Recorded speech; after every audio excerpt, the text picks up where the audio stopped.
voy a leer un poquitín y a decir un poquitín más cosas que no vienen aquí de su biografía. Estudió primero Derecho en la Complutense, ahí en Segovia, porque es de Segovia.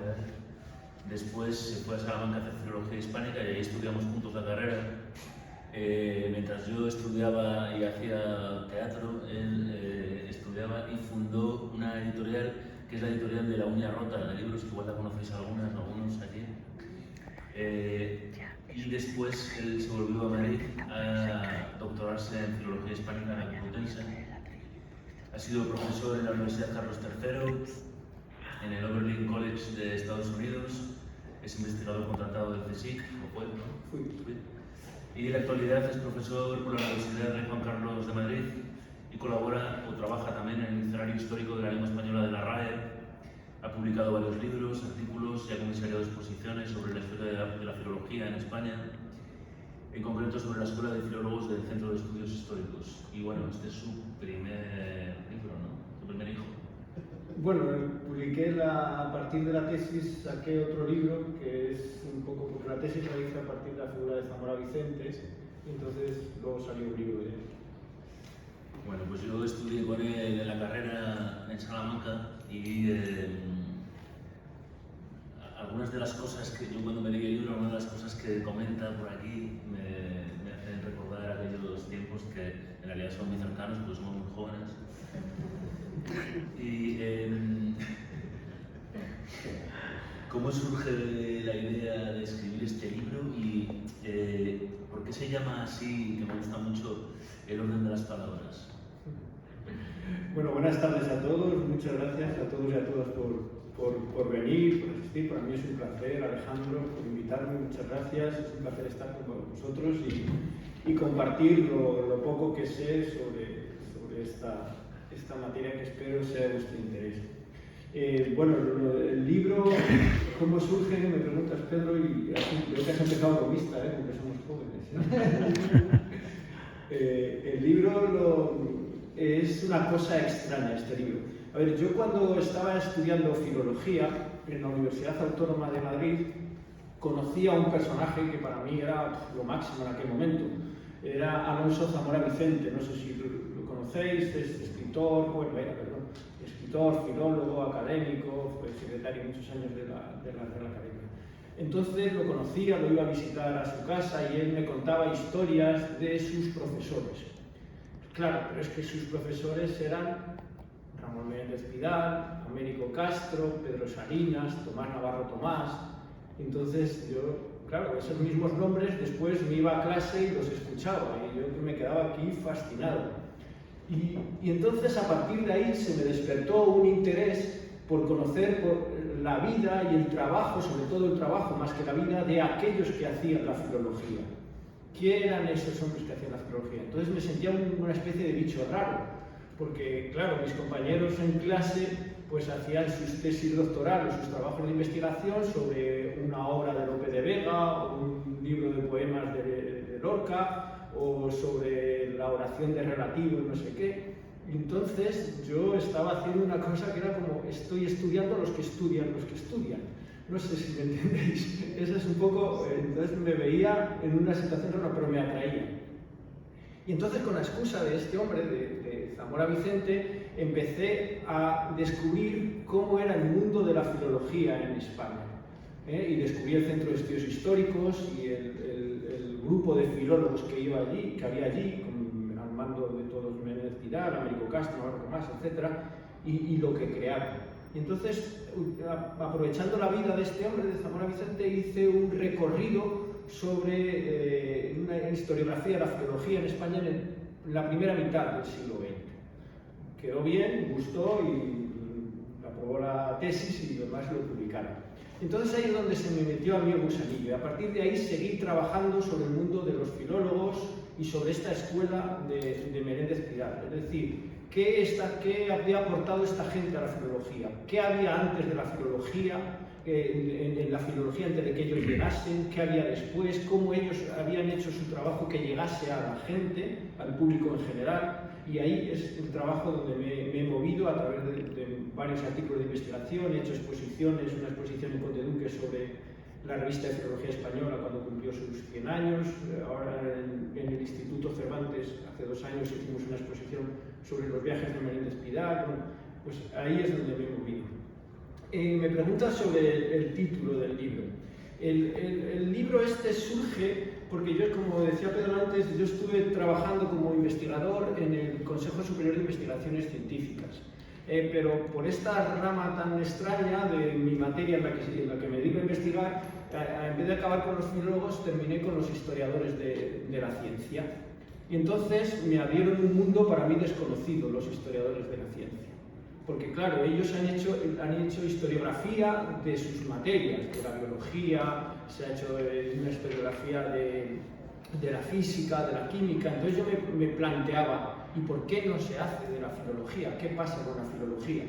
Entonces ellos me dieron a una serie de lecturas que en el campo de la filología no conocía y que me abrieron la mente mucho para poder introducir el bisturí y conocer cómo era este mundo de la filología.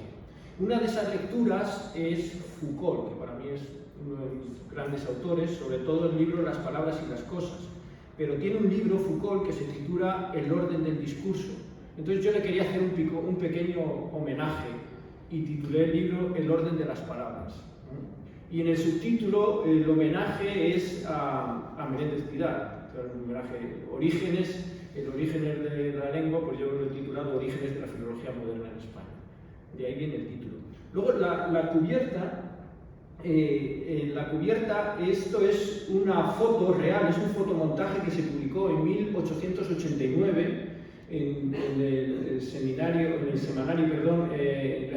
la Ilustración Española y Americana, y es el Instituto Noviciado entonces, ahora se llama el Instituto Cardenal Cisneros, de Madrid. Está en la calle San Bernardo, en el centro, es el instituto junto con el San Isidro más antiguo de Madrid.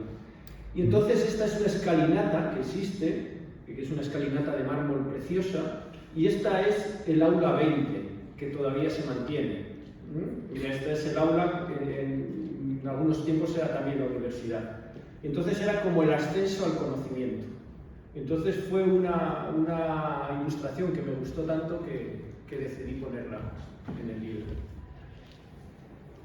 Metiéndonos así un poco más ya en materia, en el libro, y bueno, para empezar un poco a diseccionar tu pequeño hijo, ¿cuáles son las innovaciones científicas que dieron lugar a esta nueva filología de la que hablas aquí en los primeros capítulos? Claro, yo lo que en el libro estoy planteando, a través de ese punto de vista de la historia de la ciencia, lo que planteo es cómo empieza a estudiarse la lengua. La lengua y la literatura, a finales del siglo XVIII, sobre todo en Alemania, sabéis que estalla el romanticismo, y una de las fuerzas principales del romanticismo es la lengua. La lengua, lo decía Herder ya, y la identificación de un pueblo con su lengua.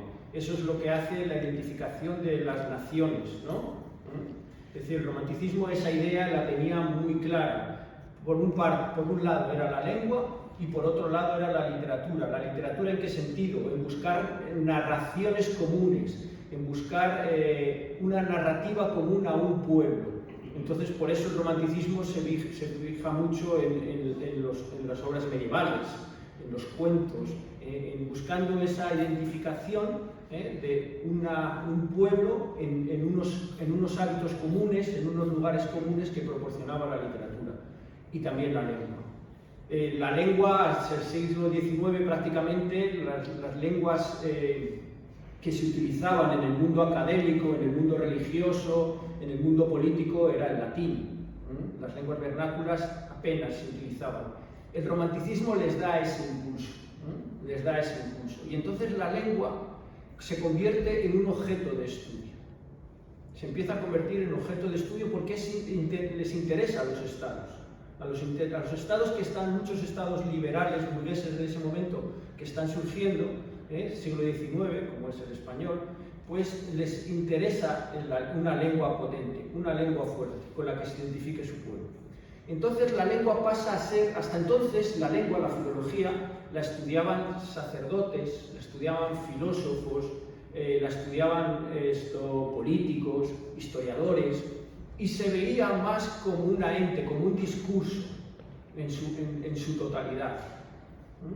Sobre todo las poéticas y las retóricas grecolatinas. Ahora el foco se pone en la propia lengua. Llega en este momento en el que el foco se pone en la propia lengua. Como cualquier otra ciencia, como la biología, como la química, como la física, el objeto de estudio de la lengua es la lengua. Y entonces se empieza a descubrir que la lengua se puede fragmentar. Porque ¿qué es lo que hace el ser humano para conocer la realidad? Fragmentarla. Es decir, aprenderla. Lo que hace el ser humano es fragmentarla para poderla aprender y poder trocearla y entenderla mejor. Pues es lo que empiezan a hacer con la lengua. Y se dan cuenta que las lenguas, pues que tienen frases, tienen palabras, tienen fonemas, tienen sonidos, y eso permite ampliar mucho el estudio de la lengua. Por ejemplo, se empieza a descubrir que las lenguas pueden formarse a partir de la flexibilidad.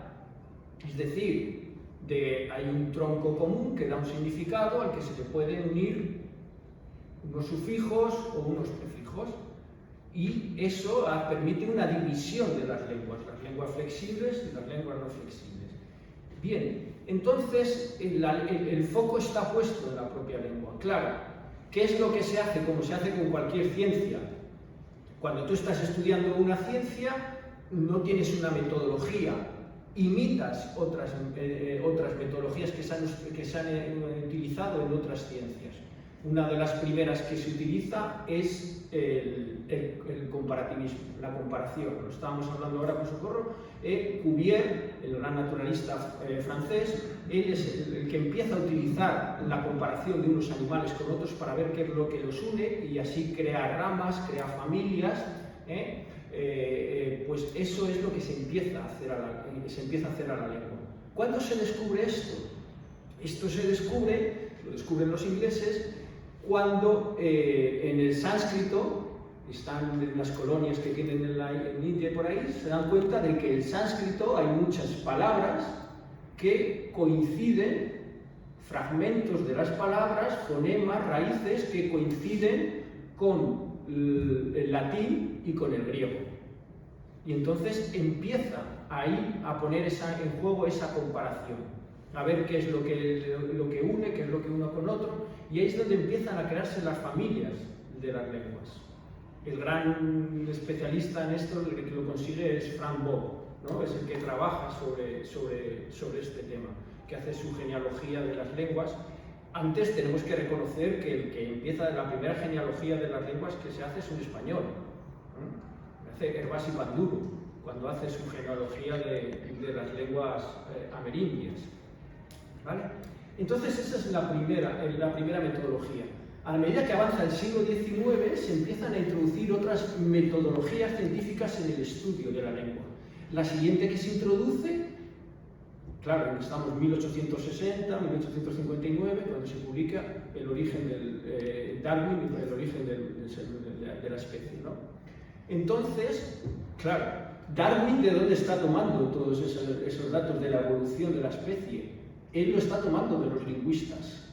Había un lingüista que es alemán, por ese mismo momento, Schleicher, donde él ya estaba trabajando sobre la evolución de la lengua. Es decir, que la lengua, como diría luego Darwin, es un ser vivo. Y como ser vivo tiene un origen, un nacimiento, tiene una evolución y tiene una desaparición. Entonces, esa es otra de las grandes evoluciones que permiten en el estudio de la lengua. ¿Por qué? Porque ¿qué es lo que esto significa? Significa que la lengua está en constante evolución.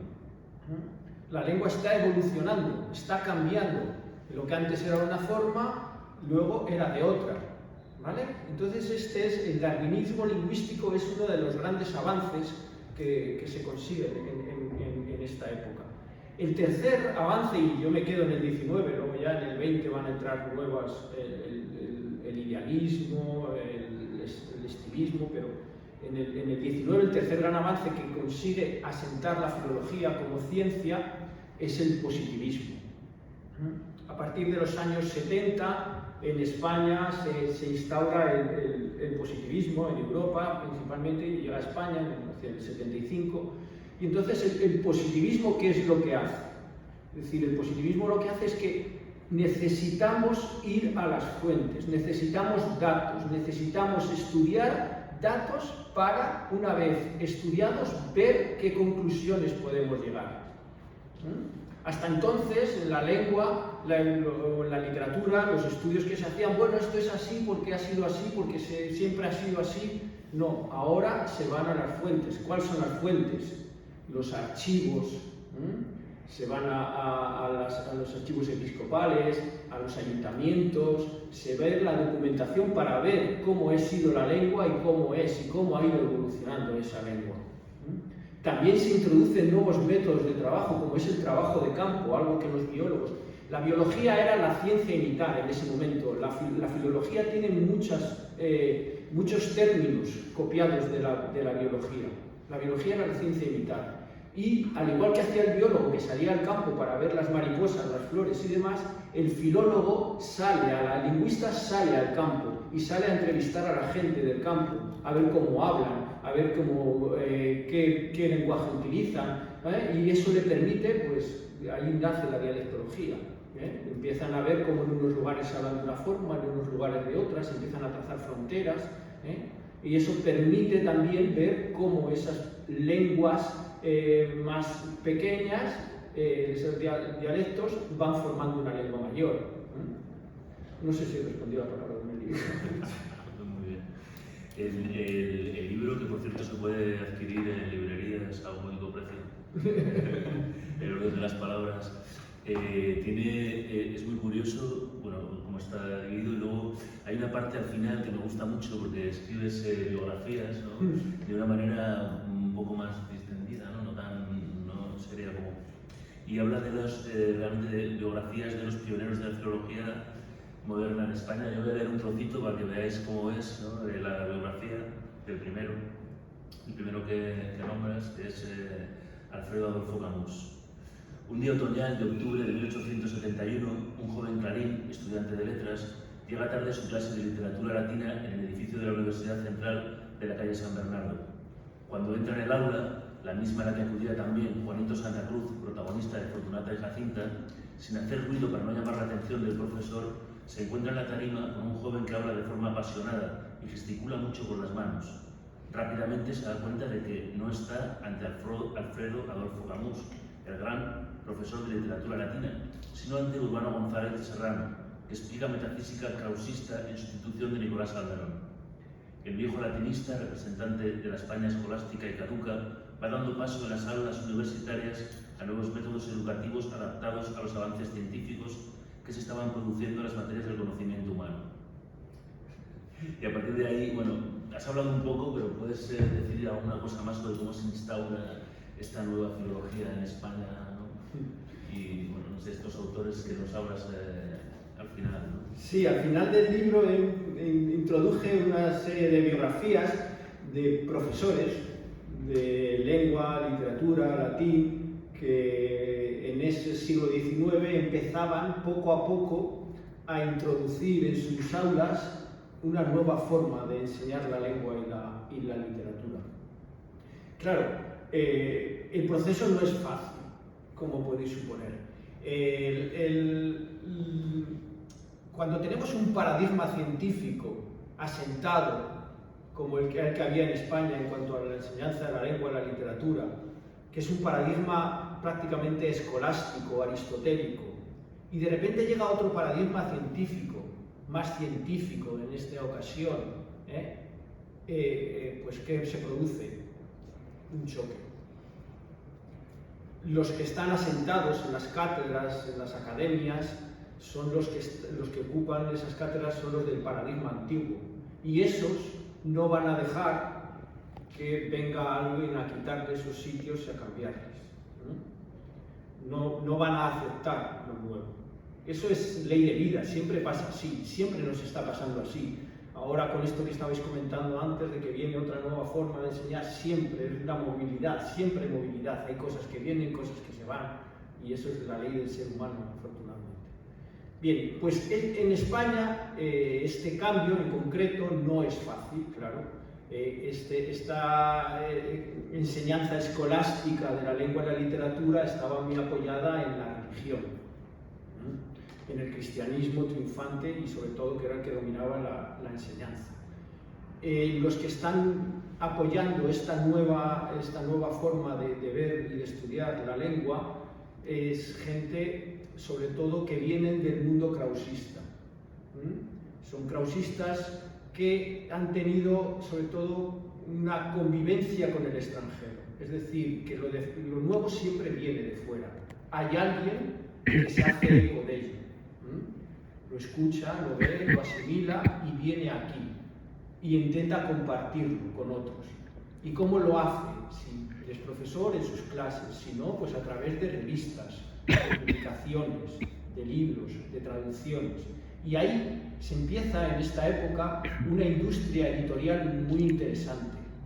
En el 19, en este momento, se está empezando a crear una industria de libros, de revistas especializadas, donde se empiezan a hacer eco de estas nuevas teorías. Por ejemplo, lo que hablábamos antes, ¿no? de la identificación de narrativas comunes, de lugares comunes en un pueblo, la importancia que tiene. ¿Qué sale de ahí? Por ejemplo, la Biblioteca de Autores Españoles, la BAE. Claro, ¿qué es lo que busca la BAE? Buscar unas narrativas antiguas comunes que nos identifiquen a todos. Empiezan a hacerse publicaciones, a recuperar textos antiguos. Se empiezan a publicar colecciones. Hasta entonces no se publican estas colecciones que ahora estamos acostumbrados de Salvat o de Austral, eso empiezan en este momento a hacerse, porque se quiere recuperar esos textos. Entonces ahí es donde se va debatiendo, donde se va pujando una metodología con otra metodología. La academia, la Real Academia Española es otro lugar de debate. Tened en cuenta que hay un académico que la primera vez que dice en la academia que el español viene del latín es 1860, 1859. Es cuando está diciendo que el español viene del latín. Hasta entonces no se aceptaba, el español venía del hebreo, de la lengua de Dios. Entonces, fijaos el cambio que supone. Y el hombre lo asevera ahí, digo, sé que me vais a criticar y eso, pero yo confirmo que el español viene y que es una destrucción o una evolución del latín. Fijaos, 1800, casi 1860 estamos hablando. Es decir, que los cambios van a ser lentos, va a costar mucho que se haga. El gran impulso va a llegar a partir del sexenio revolucionario. Ahí, que es cuando los krausistas, más o menos, no es que estén en el poder, pero ellos son, Giner es el que redacta las leyes educativas de la Primera República. Y en esas leyes Giner está poniendo el estudio de la lengua comparada. Empieza a hablar de filología, el término filología, estudiar en las asignaturas de filología. Es decir, que a partir de ahí, aunque la República duró 9 meses, duró muy poco, el pozo ya queda, Y en los años de la regeneración, poco a poco, eso se va a ir, aunque va a venir Orobio, va a venir el ministro Orobio, el ministro de las dos causas universitarias, y va a acabar con todo lo anterior, pero poco a poco ahí la semilla va a quedar. Y por ejemplo la ley que hace Romanones en 1901 de educación va a copiar mucho esta de Giner del año 73, y no digamos ya la República del año 31, que va a ser casi copiada a la del año 73. Es decir, que como toda lucha entre un paradigma y otro paradigma cuesta hasta que se siente, no es fácil. Por ejemplo, Unamuno, que fue uno de los primeros representantes, ¿no? que además en Salamanca lo tenemos engrasado, ¿no? Porque hemos estudiado con la figura de Unamuno. Bueno, este fue uno que tenía una ideología, ¿no? En una parte. También estaba Menéndez Pelayo, que es de aquí de Santander, ¿no?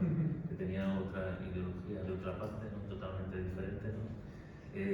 Joaquín Costa. Bueno, háblanos un poquito de estos representantes. Sí, yo he seleccionado ahí en el libro, he seleccionado a 3, bueno, a 4, los he llamado pioneros. Pioneros en este nuevo avances en el campo de introducir las novedades en la filología. El primero en el que me he fijado es Milà y Fontanals. Para mí Manuel Milà y Fontanals es uno de los que primero tenían en la cabeza esos nuevos conceptos de la filología. No es el único, antes tendríamos que ver hay gente de la que también hablamos en el libro, Manuel de la Revilla,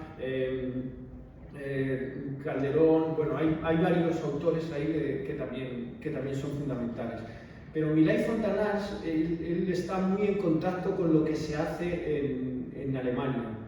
Alemania es el germen de todo esta nueva filología. Se cartea mucho con Ferdinand Wolf, con otros autores, y él hace trabajo de campo. Sale, recorre parte de Cataluña para hablar con la gente, para ver sus lenguas, para ver sus romances. Y él publica libros en este sentido, con estas nuevas teorías. Entonces, Milà y Fontanals es un poco el germen de ello. Claro, Milà y Fontanals fue profesor de Menéndez Pelayo. Menéndez Pelayo siempre se admiró de Milà y Fontanals y él escribió las obras, bueno, juntó las obras completas de Milà y Fontanals y escribió el prólogo precioso a esa edición. Luego está Costa. Costa me parece otro personaje, a pesar de que Costa lo tenemos más como hombre de derecho, como hombre de política. Costa es el creador de la dialectología en España, de la dialectología moderna, de la dialectología científica. Él recorrió esa parte de sus pueblos de Aragón, de donde él era, y él hace un trabajo de campo maravilloso y empieza a utilizar un léxico científico, un léxico dentro de esta nueva metodología del estudio de la lengua y de la literatura que empezaba a surgir. Además, Costa tiene una cosa muy curiosa, porque antes las notas que se escribían en los artículos científicos o en los libros eran notas que más o menos no aportaban nada, eran un apoyo a lo que ya se sabía. Él utiliza notas científicas y él cambia el concepto de la escritura de un artículo científico con argumentación, con contraargumentación, es decir, que la forma de pensar del filólogo cambia y eso lo hace Costa. Costa es otro, yo digo, para mí es el creador de la dialectología moderna en España. Y el tercero es Unamuno. Unamuno hubo un momento cuando era joven que quería ser filólogo y quería ser el gran filólogo. Él también estaba al tanto de lo que se hacía en Alemania, ya se había salido publicado el libro de Friedrich Dietz y él lo conoce, lo lee, tiene a su gran amigo Pedro Mújica en Berlín y le va contando lo que está sucediendo allí, sus cartas son maravillosas y entonces él hace una tesis, él viene a Madrid a estudiar filosofía y letras y hace una tesis sobre el vascuence o el euskera, y él hace trabajo de campo y hace un trabajo científico, sobre todo tiene muy en cuenta la evolución, las normas evolucionistas de la lengua. Ha leído a Schleich, conoce a Schleich y Schleich publica 10 años antes, entonces está al tanto que él, en este libro, que lo llevó a publicar, en esta tesis, él viene a decir que el euskera, el vasco, es una lengua que morirá debido a su complejidad. Porque lo que él, siguiendo a Schleicher, lo que valora es que las lenguas que viven son aquellas que son sencillamente, que son menos complejas, que son más sencillas. Las más complejas tienden a desaparecer. Él partía de esta premisa. En el año 92, 1892, la Real Academia Española convoca un premio para la realización de un estudio sobre el Cid, y se presenta a Unamuno y trabaja duramente. Él en sus cartas lo dice, que trabaja duramente para ver el léxico del Cid y de dónde viene, y lo estudia en profundidad. Se presenta, pero no gana. ¿Quién lo gana? Ramón Menéndez Pidal. Es decir, había tenido la mala suerte de que había competido con el gran filólogo del momento. También hay que decir que Menéndez Pidal jugaba con ventaja, porque él tenía el manuscrito que su tío Alejandro Pidal guardaba y trabajaba con ventaja. Entonces, claro, en ese momento es cuando Unamuno se da cuenta de que él ya no va a ser el gran filólogo. Además, se da cuenta también de que en la filología existe mucho trabajo callado, de comparar, de ver, de ir a las fuentes, de un trabajo silencioso, que luego el resultado, según decía él, era mínimo. Entonces él decía que España en ese momento necesita grandes pensadores, necesita acción, no necesita trabajos tan pequeños, según decía él. Entonces empieza a escribir Paz en la Guerra y empieza a convertirse en novelista. El cuarto, del que ya hablamos también, es de Pidal, pero del Pidal hasta 1900, del Pidal joven. Ese Pidal, sobre todo el año 1896, que es un año para él grande, porque él publica una serie de libros, da unas clases en el Ateneo de Madrid, conoce a María Goiri, es un año... Pero Pidal se queda ahí como una continuación para un segundo libro. ¿Y cómo se traslada esta nueva filología a la enseñanza de las aulas? Claro, aquí me voy a meter en un tema que a vosotros os conocéis mejor que yo. Yo os voy a contar cómo era entonces el siglo XIX. Pero son muchas de las cosas que ahora se están debatiendo. A ver, la enseñanza, esto lo sabéis mejor que yo, el sistema de enseñanza secundaria es un sistema que se instala hacia 1845, se está creando ya con el reinado isabelino, se está creando un sistema liberal burgués, con una serie de derechos que se conceden a los ciudadanos, como es la enseñanza pública y obligatoria. ¿Vale? Y entonces se crea, empiezan a crear los institutos en cada ciudad y empieza a introducirse un sistema de enseñanza. La lengua y la literatura, evidentemente, tienen una importancia grande. Y no quiere decir que antes no hubiese enseñanza, existía también, ¿no? Entonces, ¿qué sucede? La enseñanza, primero hay una polémica muy importante en cuanto al nombre, que ya llama la atención. Y esta polémica se va a reflejar también en cuanto a los partidos que gobiernan. Sabéis que en ese momento, en el momento isabelino, hay los liberales conservadores y liberales progresistas. Podríamos decir, dentro de los conservadores están los más reaccionarios, dentro de los progresistas están los más radicales. Bien, cuando se empieza a crear este sistema, sobre todo con el informe Quintana, 1812, viene ya de la Constitución del 12, le mandan a Quintana a hacer un informe sobre cómo tiene que ser la enseñanza de la lengua y la literatura, y él está hablando de la necesidad de enseñar lengua castellana. Bien, esto dura muy poco, y entonces empiezan a dedicar horas a la enseñanza de la lengua castellana. Esto dura muy poco, porque cuando llegan los conservadores, sobre todo, va a ser en la década ominosa, a partir del 23, bueno, y a partir del 14, de la llegada de Fernando III, y luego ya en la década ominosa, 23-33, los conservadores lo que van a fomentar es la enseñanza del latín, porque entiende que el latín es la lengua fundamental. Es decir, que si tú quieres triunfar en la sociedad, tú tienes que entender el latín y tienes que saber el latín, y se aparta la lengua castellana. Es más, lo que se propone es la enseñanza de la retórica y de la poética. Ellos entienden, a ver, a lo largo de todo el siglo hay un debate, como lo sigue habiendo ahora y como lo habrá dentro de 100 años, sobre el valor de la lengua y la literatura, qué aporta a un estudiante.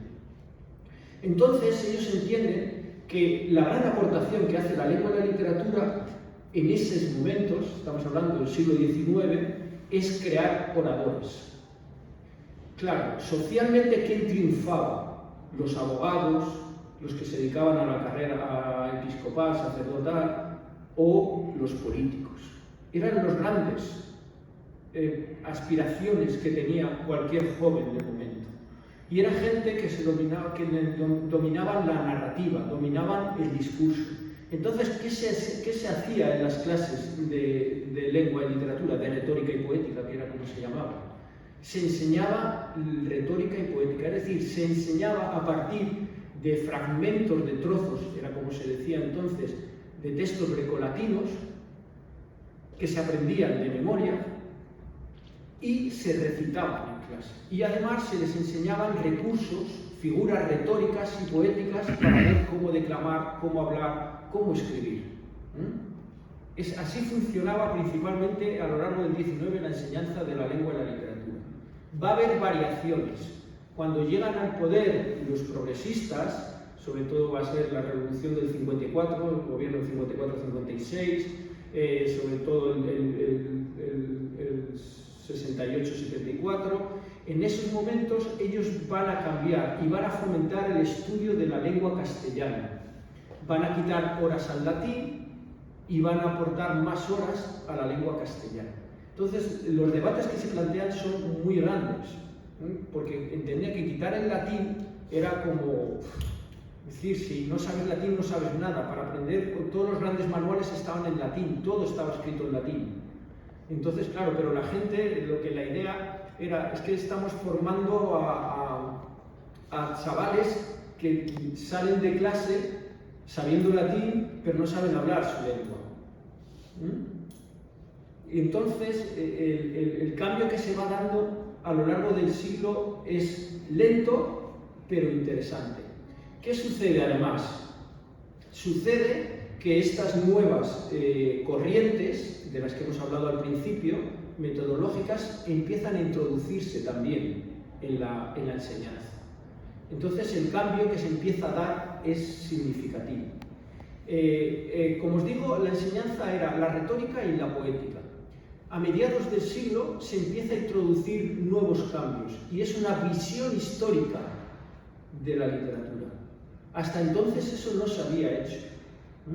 Una visión histórica de la literatura, es decir, se empieza a contar las etapas de la literatura, en la Edad Media, el Siglo de Oro, los griegos, los romanos, y se va contando. Y se empiezan a publicar también las primeros trabajos, primeros manuales, donde se recogen biografías, pequeñas biografías de autores, de grandes autores de nuestra literatura. Y se empieza a crear, por tanto, también un canon. ¿Qué autores hay que estudiar y qué autores no hay que estudiar? Es decir, ahí ya empieza un cambio. Otro cambio que se va a incorporar es la estética. La estética va a ser un cambio fundamental en la enseñanza de la literatura, sobre todo. ¿Por qué? Porque se va a enseñar el valor artístico de la literatura. Se va a empezar a enseñar a los chavales el valor artístico de la literatura. Entonces, pasamos de una literatura, de una enseñanza de la lengua y la literatura que enseñaba a recitar, que se lo aprendían de memoria y que no sabían lo que estaban diciendo, era, como decía Cadalso, seguro que alguien lo sabe, a la violeta. Los eruditos a la violeta. Eruditos a la violeta, pues eso era, los eruditos a la violeta. Pues eso es lo que salían de allí, salían los chavales. En el libro se cuenta un ejemplo de cómo era una clase en la universidad de lengua, y entonces está Castelar, está Cánovas, y le están contando cómo era una clase de literatura de ellos. Y es recitar y es aprender y a ver quién tiene el mejor discurso. Entonces se pasa de eso a enseñar una literatura que educa al chaval, le educas su capacidad crítica, le educas su capacidad de gusto, le educa su sensibilidad, le educa su situación. Es decir, porque la literatura, recordad, esa literatura realista que se está haciendo en ese momento, lo que le está contando es dónde estás, cómo es la sociedad en la que tú vives, le está abriendo los ojos en el mundo en el que está. ¿Veis? Es decir, que el cambio que se está produciendo es grande, porque al chaval le está cambiando totalmente su forma de estudiar. Lo mismo pasa con la lengua. En la lengua se está estudiando el latín, sobre todo, principalmente el latín, y se empieza a estudiar la lengua de otra forma. Se empieza a estudiar cómo a lo mejor se pueden formar sustantivos, o cómo se puede a partir de verbos puedes formar sustantivos, cómo un verbo puedes juntarlo con unos sustantivos o con otros y crear oraciones. Es decir, se empieza a enseñar gramática, no la gramática ideológica esta de los nombres que se ha venido estudiando, sino una gramática ya constructiva. ¿Eso qué? Eso da mucha libertad a la hora de crear discursos. Es decir, que se empiezan a educar mentes. Hay aquí que tengo marcado, a ver, es un fragmento, y lo dice Clarín. Clarín viene sabéis, nace en Zamora, bueno, se va a Oviedo, pero se forma en Madrid. Y dice, Leopoldo Alas Clarín, que fue alumno de Francisco de Paulas Canaleja. Francisco de Paulas Canaleja es uno de estos pioneros que yo llamo de las nuevas corrientes filológicas. Él escribe un manual maravilloso y en su discurso de ingreso en la RAE defiende esta nueva filología. Entonces, dice Clarín, el alumno de Francisco de Paulas en la Universidad Central, le agradeció, y citamos a Clarín, dice, le agradece a Francisco de Paulas Canaleja el haber destruido en mi inteligencia tantas preocupaciones relativas a la retórica y al arte bello. A él le debo el primer paso en la revolución de mi pensamiento, destruido el dogma de la retórica. La piqueta amenazaba ya el edificio levantado sobre el aire por aquellos autores que el señor obispo me había presentado como oráculos de la filosofía. Cayó la indigesta causística de las figuras retóricas, símbolo de otras figuras y de otras imágenes idolátricas que también habían de caer con más estruendo y más a pesar de él. Es decir, Clarín, que es el creador de la crítica literaria en España, lo está diciendo, cómo esa piqueta, esa nueva forma de estudiar la lengua y la literatura ha tirado ese muro de la escolástica que él se había formado. Bueno, un poco lo que vengo a defender en este libro, la tesis que vengo a defender en este libro, es que esa forma, ese cambio en la enseñanza de la lengua y la literatura que se da a lo largo del siglo XIX, crea lo que se conoce después como la Edad de Plata de las letras y del arte español. Es decir, que muchos de esos autores, la generación del 14, del 27, del 36, se formaron en este momento, o luego después, a principios del siglo, pero con estas nuevas concepciones, con esta nueva forma de enseñar la literatura, con esta nueva forma de estudiar la lengua. Entonces, el cambio mental que hace esta gente es fantástico, ¿no? Y esa creatividad no surge de nada. Yo defiendo que todo surge por la educación. Que si un país quiere cambiar, tiene que ser a partir de la educación. Y aquí es donde se demuestra. En un momento en el que España estaba en la peor crisis sociopolítica, económica, militar, en el año 98, de repente empieza a surgir un mundo literato, científico, artístico, como no ha habido nunca. Y eso viene de esta nueva forma de enseñar la lengua, de enseñar la literatura, de enseñar la música, de enseñar la pintura. Es decir, la importancia que tienen los profesores y la forma de enseñar es vital en la organización y en la evolución de un país. Estamos escuchando últimamente, de hecho, que va a haber algunos cambios en el tipo de enseñanza de la lengua y la literatura, que lo hemos leído todas aquí, ¿no? Sí, ¿no? Ujú. Estamos al corriente. ¿Y cómo ves tú la enseñanza de lengua y literatura en la actualidad? ¿Crees que se necesita ese cambio que también hubo en el siglo XIX? De otra manera y otro... No me voy a meter ahí. Además, como vosotros que sabéis mucho más que yo. Pero sí que vine un poco antes, estuve escuchando a Fernando y estuve escuchando los debates que tenían y me hacía pensar. A ver, esta forma de enseñar evoluciona. Yo creo mucho en las redes. Soy muy de Bourdieu y creo mucho en las redes y cómo se van extendiendo las redes. Y cómo un profesor puede llegar a un grupo de alumnos y aunque parezca que a ninguno le va a quedar nada, a lo mejor a uno o dos le queda algo y ese uno o dos va a llegar a otros y a otros y a otros. Así es como se extendió esto. Esto surge principalmente en la institución libre de enseñanza. Esta nueva forma de ver. La institución libre de enseñanza era una escuela elitista en la que iban muy pocos alumnos. En el año 76 se crea. Y a partir de ahí va creando y creando. Claro, lo que se están formando ahí luego son catedráticos, luego son políticos. Es decir, que la semilla cuando se lanza nunca se sabe dónde va a germinar. Y eso es lo maravilloso. En 1918, la Institución Libre de Enseñanza, ya con la Junta para Ampliación de Estudios, con Castillejo, José Castillejo, crea un modelo de enseñanza distinto, que seguro que lo conocéis mejor que yo, que son los institutos escuela. Yo he trabajado y conozco bien un poco cómo funcionaban los institutos escuela.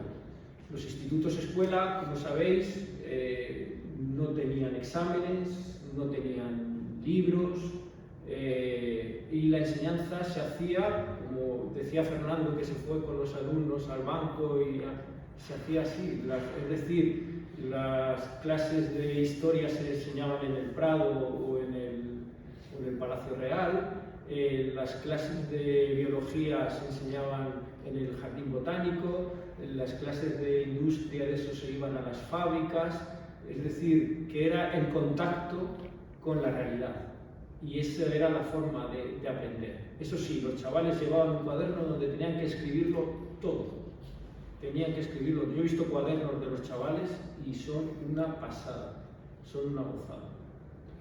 En el año 1925 publican ellos un librito, que es una gozada, en el que cuentan cada profesor su experiencia y su metodología de trabajo. Y los profesores de lengua y literatura eran Samuel Gil y Gaya, que es el creador del tesoro lingüístico, y José Vallejo. Y Gil y Gaya, o Gil y Gaya, cuenta cómo daban las clases. Tenemos que tener en cuenta que esto era un grupo de elegidos, que a lo mejor las aulas eran de 30.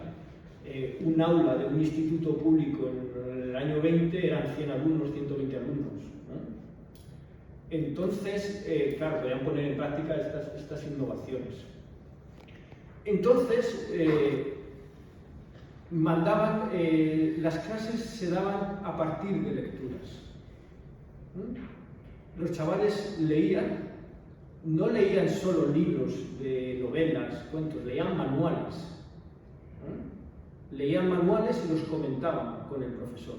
Y escribían en su cuaderno lo que habían visto y lo que el profesor les iba explicando. Si había un manual, a lo mejor, pues un manual de un autor alemán sobre dialectología, o lo que fuese, el profesor les daba las pautas, todo eso, lo leían y lo comentaban. O diccionarios o lo que fuera. Entonces todo partía a partir del libro, todo surgía a partir del libro. Los chavales leían y en sus cuadernos iban apuntando todo. El cuaderno se lo entregaban al profesor, el profesor lo corregía y se lo devolvía. Llama mucho la atención porque hay alumnos que cuentan que se leen hasta 70 o 80 libros en un curso. Y libros en alemán. Es decir, estoy hablando de una cosa elitista, luego esto se extiende, llega a Barcelona, Valencia, Sevilla, pero es un elitismo, claro, pero funciona. Los que van ahí son los hijos de la burguesía más progresista de estas ciudades. pero funciona. Es decir, ahora el colegio estudio es un poco la continuación de esa forma de enseñar. Entonces, ahora está el debate que existe ahora sobre si la lengua hay que enseñarla a través de frases subordinadas, complementos directos, o si hay que enseñar la capacidad comunicativa de la lengua. La capacidad comunicativa de la lengua no es nueva. Yo llegué a la universidad, para Carlos III, en 2008. En 2007 se aprueba el Plan Bolonia. Y uno de los requisitos que tenía el Plan Bolonia era esta capacidad comunicativa, que los chavales de la universidad tuviesen capacidad para expresarse de forma oral. Entonces me pusieron a dar una clase que se llamaba Técnicas de expresión oral y escrita. Y se lo daba a chavales, a ingenieros, a arquitectos, a matemáticos, a todos, ¿sabes? Y era muy divertido.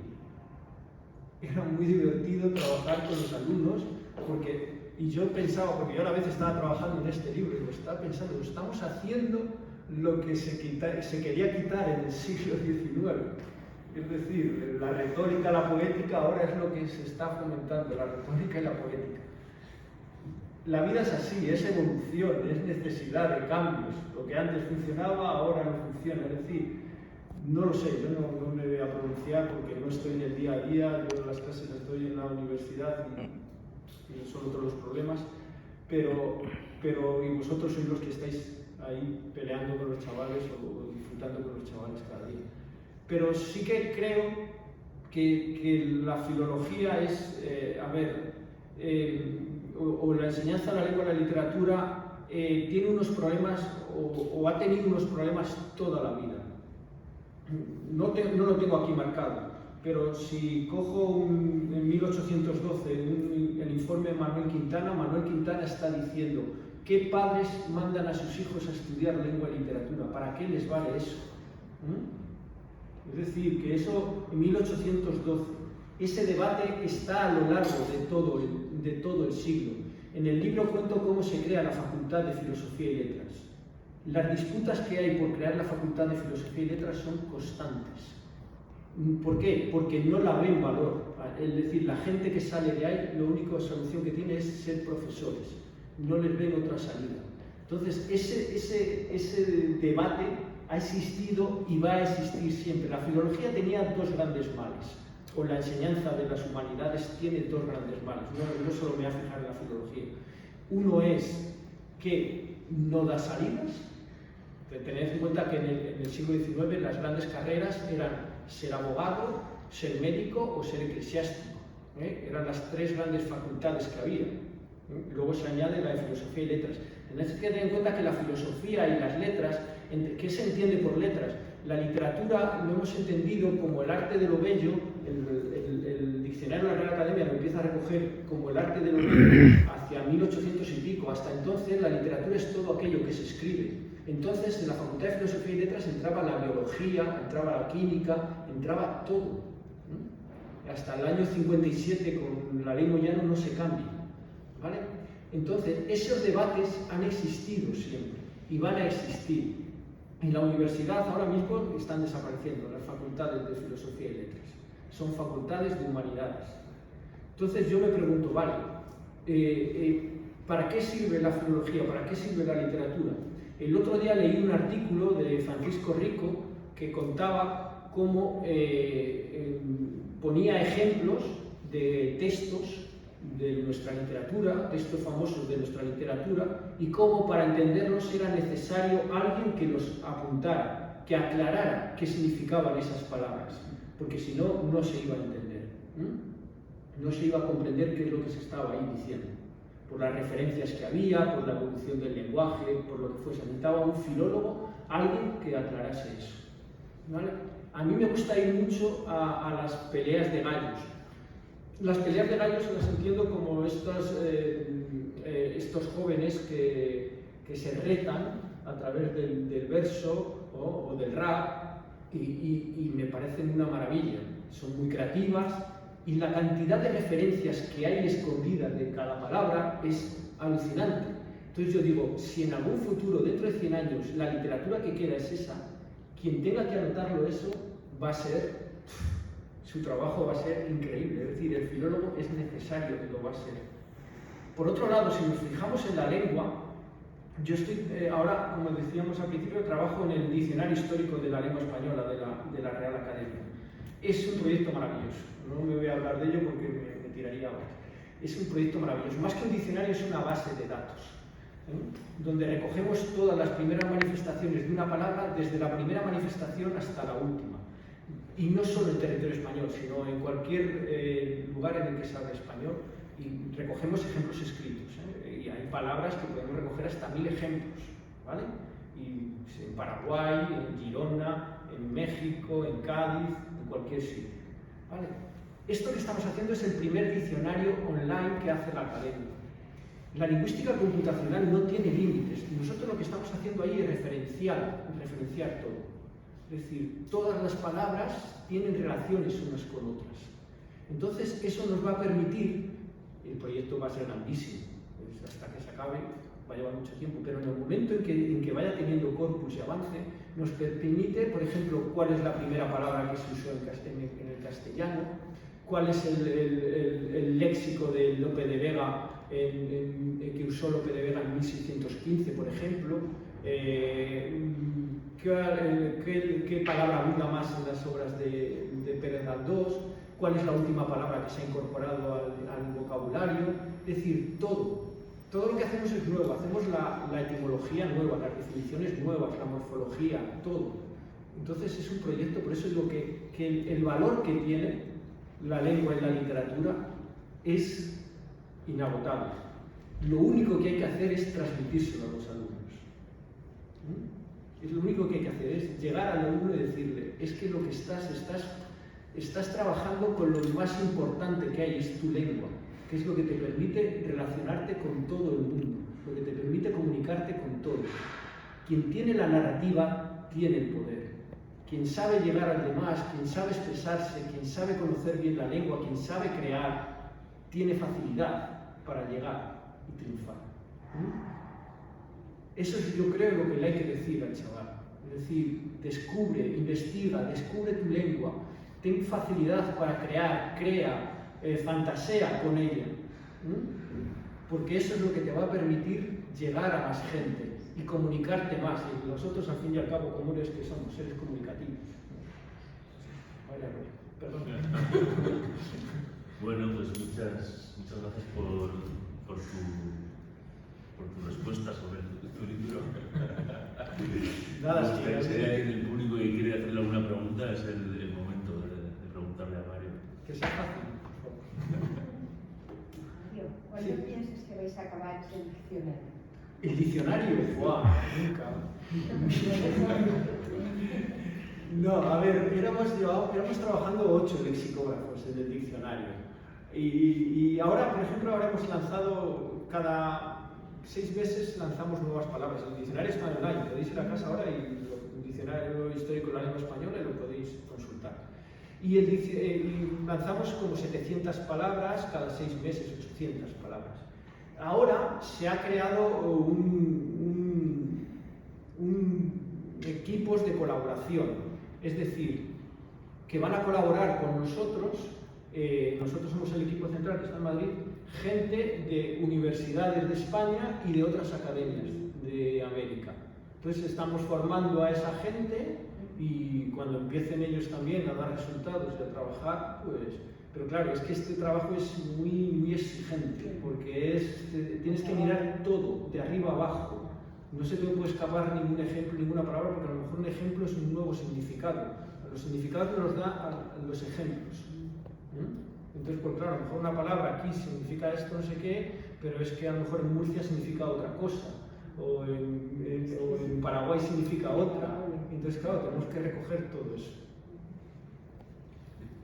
Bueno, yo me ha agradado escucharte y me parece muy interesante todo lo que has dicho.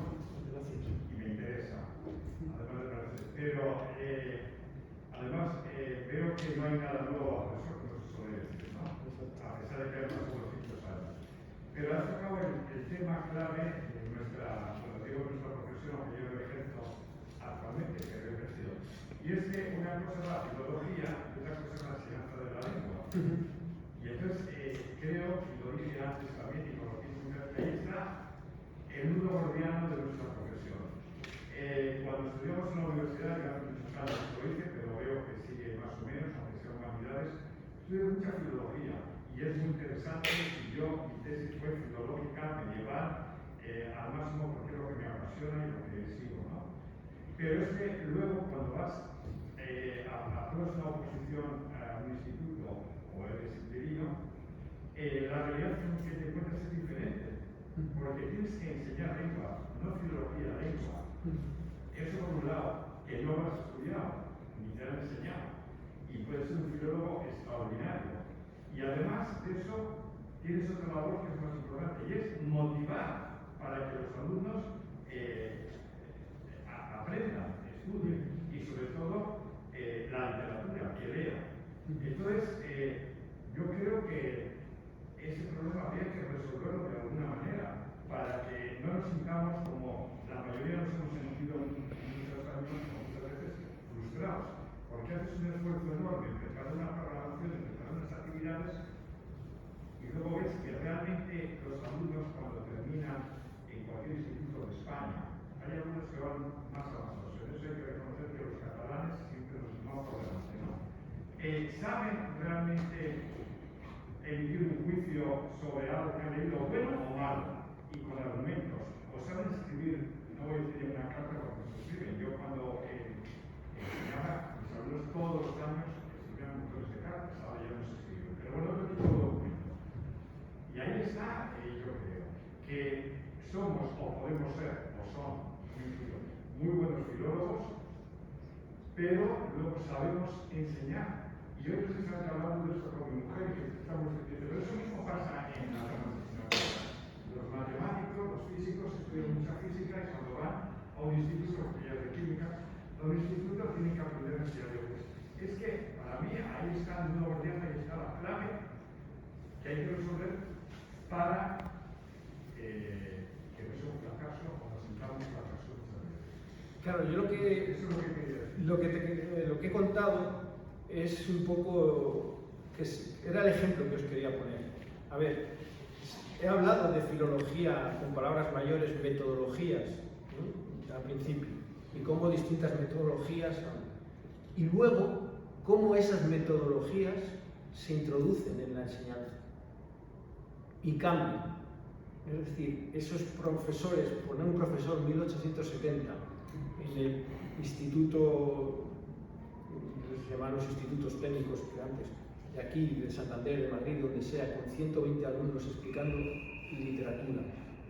Es decir, no tenía ninguna facilidad, pero sabía cómo tenía que hacerlo.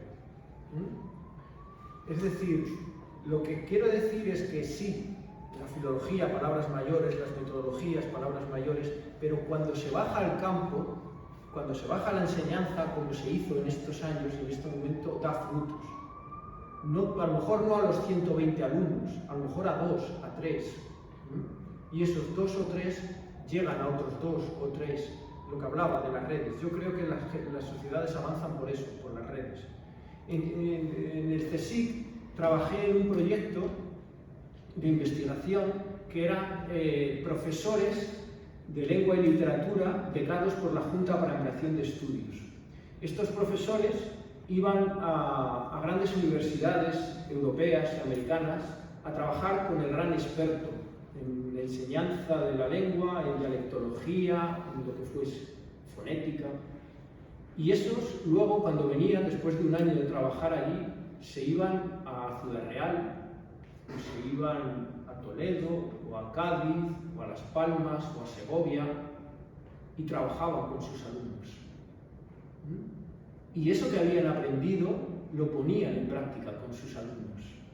Y te das cuenta cuando lo estudias que aparecen revistas fantásticas, que fueron alumnos de estos, gente que dice, oye, este fue alumno de este, fíjate.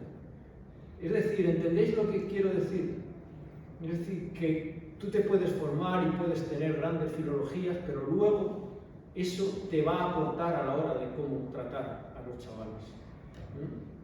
Y entonces ese trabajo que hicimos fue espectacular. Otros compañeros lo hicieron en otras ramas. Yo lo hice en la lengua y la literatura.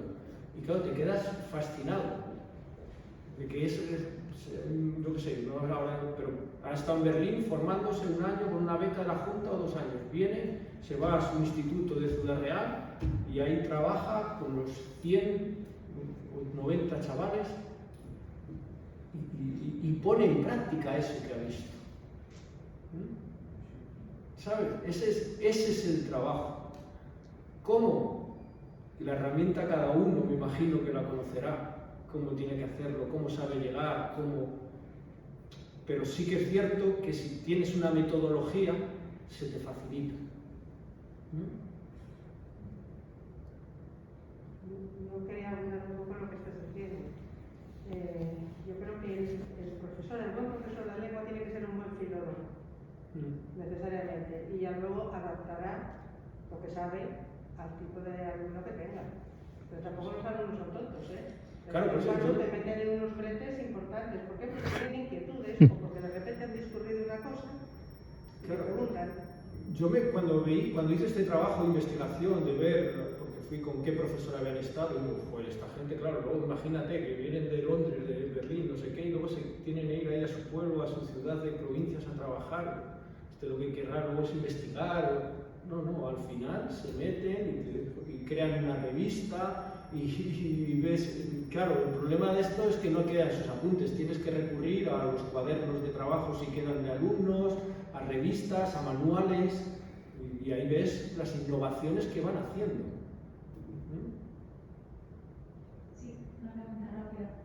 Estoy de acuerdo en que se repite un poco la historia de que enseñamos, que priorizamos, pero yo sí que creo que hay una renovación importante en este siglo, que es la de que podemos nombrar a alguna filóloga, mujer, no solo hombres. Entonces, por curiosidad, me gustaría saber, en el equipo de lexicógrafos, para hacer una idea de proporciones, si hay alguna mujer ahora mismo. Todas. Ah, vale. En el equipo de lexicógrafos somos 1, 2, 3 chicos y ahora hay 7 chicas, 6, 7. Vale, curiosidad. Sí. Y la que lo dirige es Mar Campos, que es catedrática profesora titular en La Coruña, y luego la coordinadora segunda es Pilar Salas. Todos son... Paz Bataner es la que está dirigiendo ahora el diccionario de la lengua española. Sí, el equipo somos 3 hombres, nada más. Muy bien, pues yo creo que vamos a darle un aplauso a María. Bravo.